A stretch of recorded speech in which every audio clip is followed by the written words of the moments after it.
One of the hardest things to do is sit back and not say a thing when somebody is out in the streets throwing dirt on your name, lying on you, and then coming back and playing in your face. Have you ever been there? If so, look, I wanted to do this video to encourage you and remind you of God's word. Look, Psalms chapter 7, verse 15, and I'm reading the New Living Translation. It says, they dig a deep pit to trap others, then fall into it themselves. The trouble they make others backfires on them, and the violence they plan falls on their own hands. Look, people always end up falling into the ditch that they dig for you. How do I know? Because I have experienced it. And before I tell you about that real quick, I just want to tell you a few facts about lies, right? So when you lie, you box yourself in. Why? Because you have to remember the lies you told so you can make sure you're acting according to how you're supposed to act around specific people so that you don't look like a fool. And then secondly, you have to adjust yourself in order to make your lies seem real.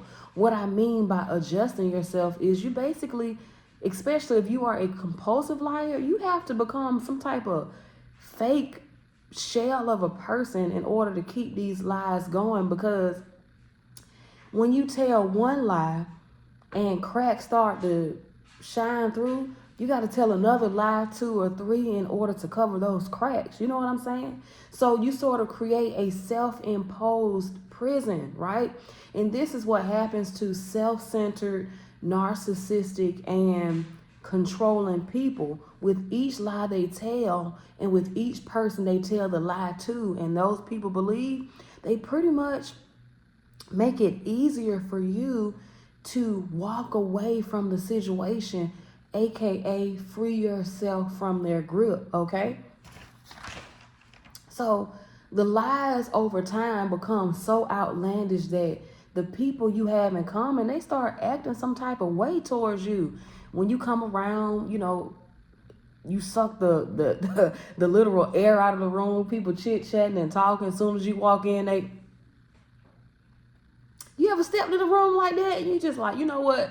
I have good discernment. I know y'all people was in here talking about me. I know y'all was. I just know y'all was. And so what happens is you eventually gather the strength to say, you know what? I'm not talking to none of y'all, because everybody is fake, right? So it ends up being a blessing to you, which in turn cuts off the controlling, self-centered, narcissistic person's access to you. And remember, they need access in order to gain information, and they use the information that they gain in order to tell believable lies. Why?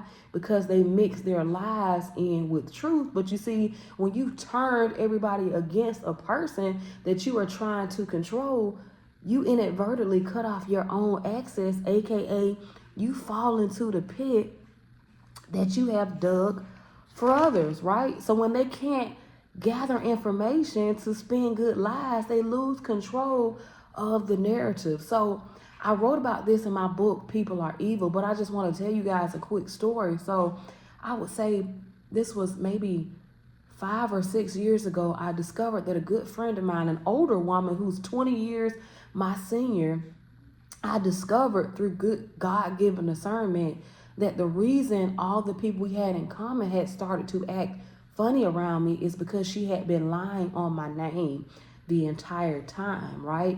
And so I was going through a season of isolation anyway. So I said, well, God, I'm just going to walk away from all of them, right? And see, I had never done that before in the past. You know, I had brief seasons when I would stop talking to her, but I would still keep talking to people that we had in common. And I realized that she still was able to keep up with my life. For some strange reason, she still knew what was going on. And it's because these people were telling her what was going on. And so when I cut everybody off, her and the people we had in common, particularly the people that seemed to have sided with her, what happened?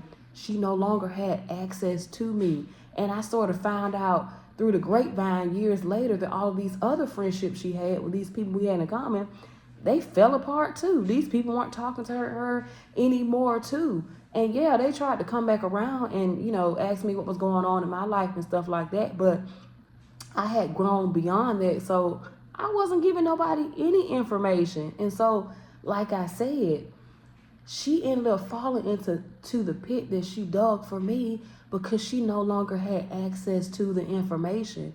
And eventually, like I said, those other relationships she had fell apart. So when people try to destroy you, right? They try to destroy your reputation. They try to ruin the way that people perceive you. Guess what? They gonna end up destroying themselves as well as you move on with your life, as you walk in the will that God has set before you, and as you further develop spiritually. These people, unfortunately, they stay the same 9 times out of 10.